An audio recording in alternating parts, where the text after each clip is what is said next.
December 30 మంగళవారం వైకుంఠ ఏకాదశి హిందూ ధర్మంలో అత్యంత పవిత్రమైన రోజుల్లో ఒకటి.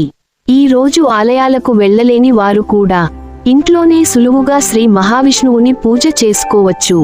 పురాణాల ప్రకారం ఈ రోజున శ్రీ మహావిష్ణువు నిద్ర నుంచి మేల్కొంటారని, వైకుంఠ ద్వారాలు తెరుచుకుంటాయని విశ్వాసం.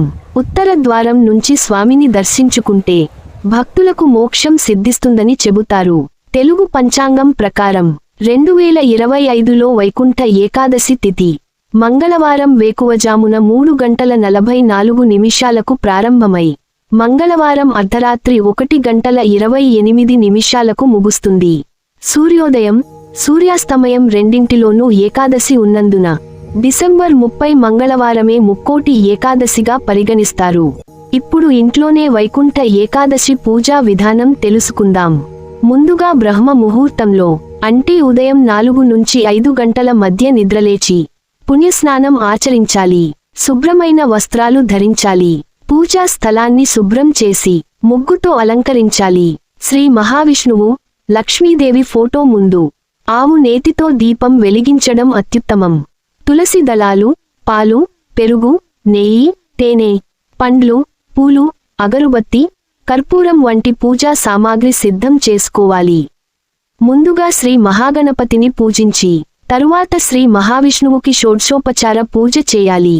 పూజలో భాగంగా ఓం నమో నారాయణాయ లేదా ఓం నమో భగవతే వాసుదేవాయ అని జపించాలి. విష్ణు సహస్రనామం పఠించడం లేదా వినడం చాలా శుభప్రదం. ముఖ్యంగా తులసి దళాలతో అర్చన చేయడం ప్రధానం. ముక్కోటి ఏకాదశి రోజున ఒక్క తులసి దళం సమర్పిస్తే 3 కోట్ల తులసి దళాలు సమర్పించిన ఫలితం లభిస్తుందని శాస్త్రాలు చెబుతున్నాయి. ఈ రోజున ఉపవాసం చాలా ముఖ్యము. పూర్తి ఉపవాసం చేయగలిగితే ఉత్తమం. ఆరోగ్యం సహకరించని వారు పండ్లు మాత్రమే తీసుకోవచ్చు. ముఖ్యంగా బియ్యంతో చేసిన పదార్థాలు తినకూడదు.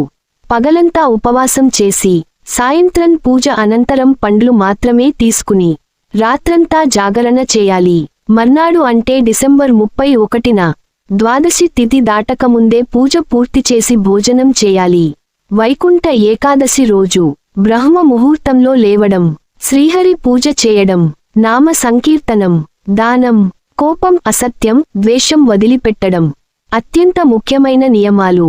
ఈ విధంగా భక్తి శ్రద్ధలతో వైకుంఠ ఏకాదశి పూజను ఆచరిస్తే సకల పాపాలు తొలగిపోయి మోక్షప్రాప్తి లభిస్తుంది.